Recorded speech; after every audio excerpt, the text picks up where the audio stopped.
G'day, and welcome back to ChunkyNadz. Extreme, mostly. One chunk guy, man, who started in Valamore back when it first came out, all the way early 2024. And so far, we've made it to episode 20.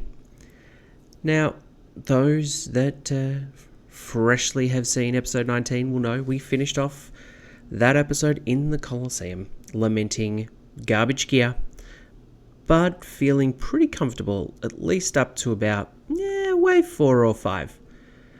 We also backlogged it. We also backlogged smithing. Like, seriously. Screw smithing. What kind of skill is that? Realistically, extreme, should I be going to 99? Yeah, but the backlog was so that we can actually mine a piece of runite, which will come up eventually. But in the meantime, let's move on from what we're not doing and start to take a look at what we are doing. So let's run some more Colosseum, chance our hand at securing a Hunter Rumor task or two before falling on our Dragon Spear and hitting that pick chunk button and seeing what's next. So let's dive straight into Colosseum. And what you see here is a wave 2 solve, and this is kind of one of our ideal solves. We do not have to flick. We have a pretty easy time with the Major, Mr. Schaumann, who we would typically lazy flick, but for the purposes of this, you're just going to see an easy kill. And after we're finished with this guy, we move on to the Colossus, wave complete. You can finish wave 2, you're generally guaranteed to be able to finish wave 3. And in a perfect world, we are getting these wonderful Colossi to dance with us in sync. And theoretically, that is also going to include when they throw this here javelin. And takes a little while. A lot of lazy flicking so as not to waste resources, but makes for an easy solve. Not every solve in the Colosseum is going to be beautiful, and this wave 3 is about as bad as it gets. As you'll see, or may not see, we've already moved from the northern corner trap to the southern. It did absolutely nothing, so now we are required to move again. And the goal here is to isolate one of the Javelin Colossi, the dudes in green, so that we can then break down the balance of the wave. So let us see what the actual solve looks like here. As you can see, running like a coward, praying range and staying in that left-hand side corner, shakes loose one Javelin Colossi, who immediately launches the spear, but now he is isolated. We can lazy flick and dance our way through the kill. Wow, ChunkyNadz, you seem to be showing a lot of successes. Well, boys and girls, here is a failure. A middle spawn Manticore, which just induces panic. And then walking up and down the middle tile, forgetting about the Manticore, and getting absolutely violated.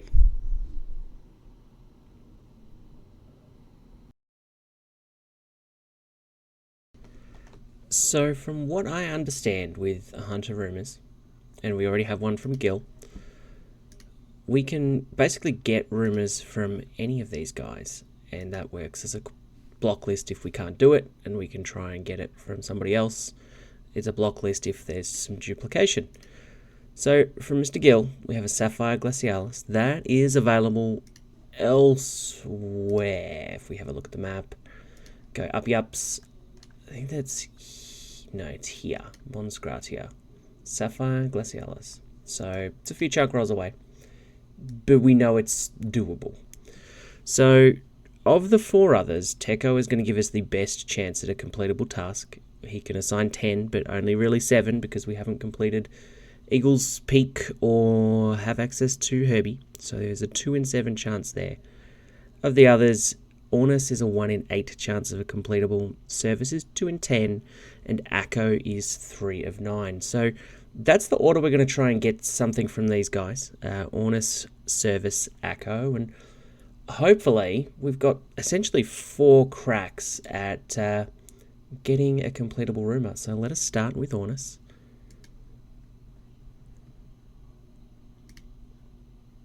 Yeah, I do fancy hunting one for you, so let's have a look, buddy. Snowy Night. Was that one...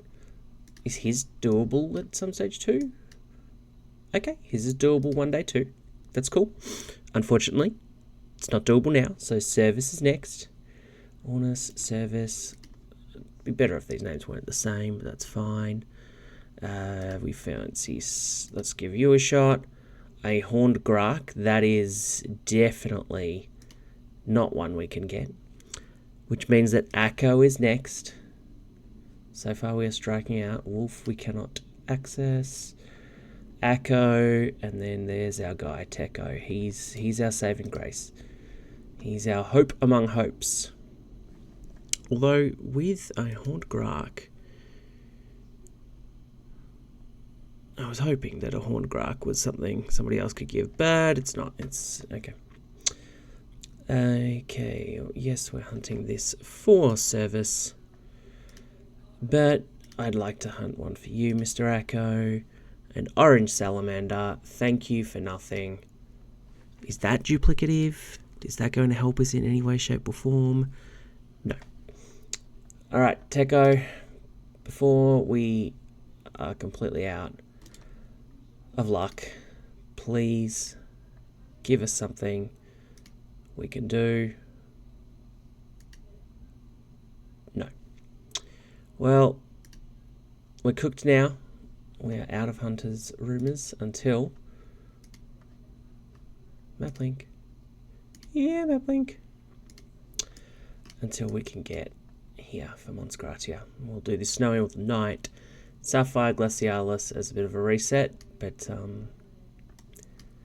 it's unfortunate. May have not done this the best available way, but we wanted to give it a crack. For now, we can't do it. That's new. Anyway, now we can't do it, and go on to something else. Alright, back to the Colosseum after the failed Hunter rumours, and we have a Wave 3 completion and a Rune Plate body. It's kind of a best in slot. It's also not, because that little cherub, Oziak, won't let us wear it. So we're just going to have to gaze at it longingly for a very long time. Alright, we have a Rune Chain body, and we have bank access at the Colosseum after, you know what, a not bad little effort. So let's have a look at what the Rune Chain does, other than be a Rune Chain. So mixed hide, defense bonuses all in the 30s. You know what, let's do it this way. Oh no, we've got everything on at the moment. Alright, well, we need to get naked. Now let's have a look. Alright, mixed hide. Top 30s. The Addy is significantly better for stab, slash crush, and range. And then the Rune Chain is a little better still. So this is now a best in slot for near on everything except for magic defense. So nifty little pickup. Happy to have that. And slight tinge of regret for not taking the entire era in stack, but 88's not exactly much to sing songs about. Well, Oziak weird champed us on the Rune Plate body, but that's all he's stopped us from wearing when it comes to runes. So 4 Rune Kite Shields, 1 for ChunkyNadz, 3 for the bank balance, and away we go. Wave 2. Simple, solved, and with a little claw spec man to go, he be gone. That's what we need to move on. Ladies and gentlemen, the package has been secured. I repeat, the package has been secured. Minimus, take me to safety. Get all that stuff in the bank. Look at these babies. Champion becomes a legend.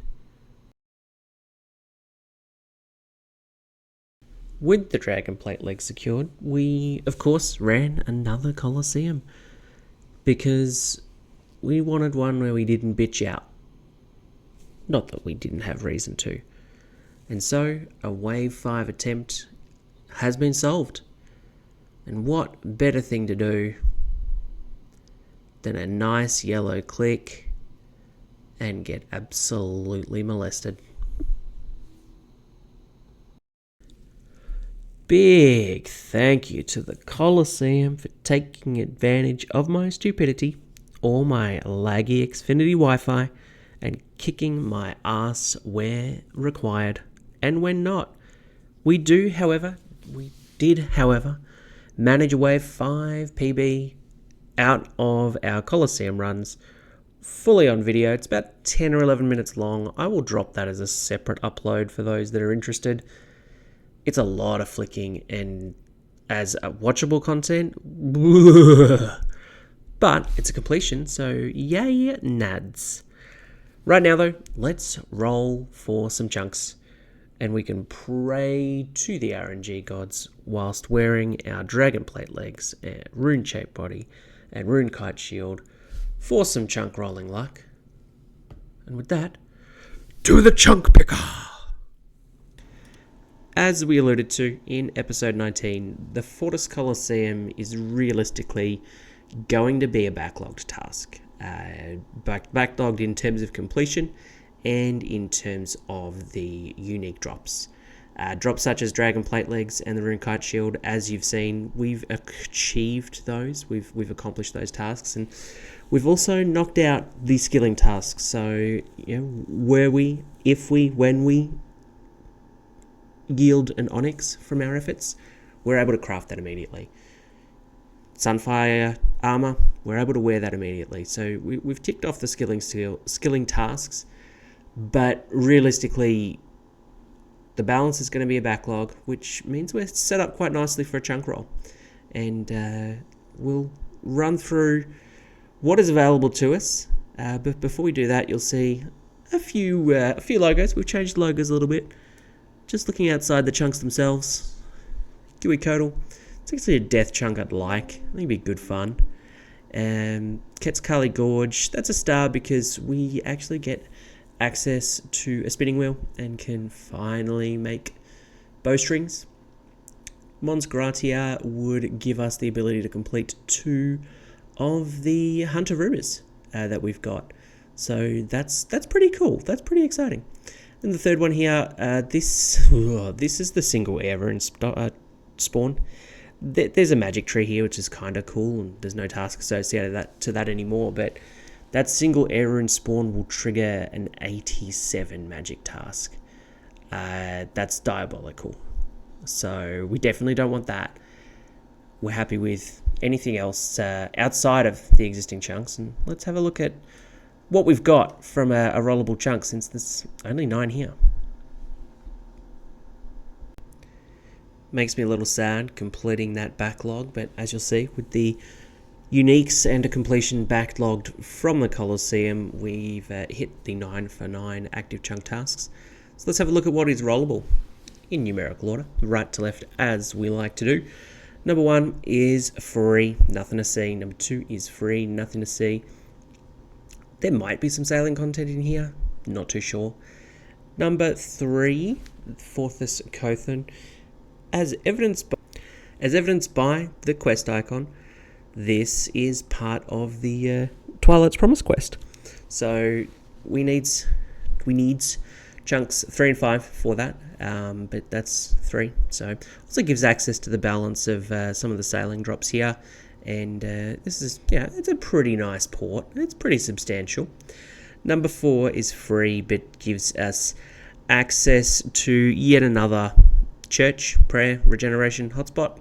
Not that we don't have almost 20k prayer potions in the bank, or semi prayer potion moth mixes. Number 5, as we mentioned, it's actually our starting point. It's where the Quetzal dropped us off. It's where the teleport takes you, if and when we can use that. So it'd be really nice to be able to knock out that quest. And what that actually yields us. Number 6 is free, but takes us closer to that Quetzalcoatl Gorge. 7 is Ralos's Rise. We're actually able to sacrifice bone shards here, which is kind of cool, and gets us one step closer to Mons Gratia. Number 8 finally would take us to Alderaan.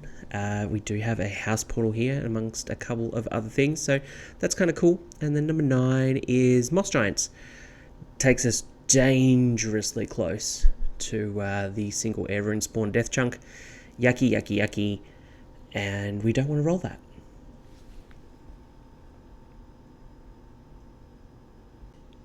Before we hit the roll, the one thing that we didn't touch on was with the completion of the Twilight's Promise quest with chunks 3 and 5, if we can get there, we will unlock the Quetzal travel system, which puts us one Quetzal hotspot away from being able to use charter ships and potentially visit the mainland, potentially visit Zaya. So that would be pretty cool as well.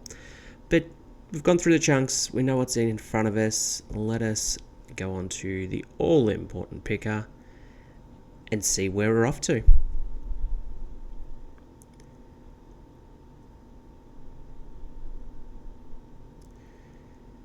And the River Vala Fork, that's Moss Giants, and that puts us really close to that air rune spawn.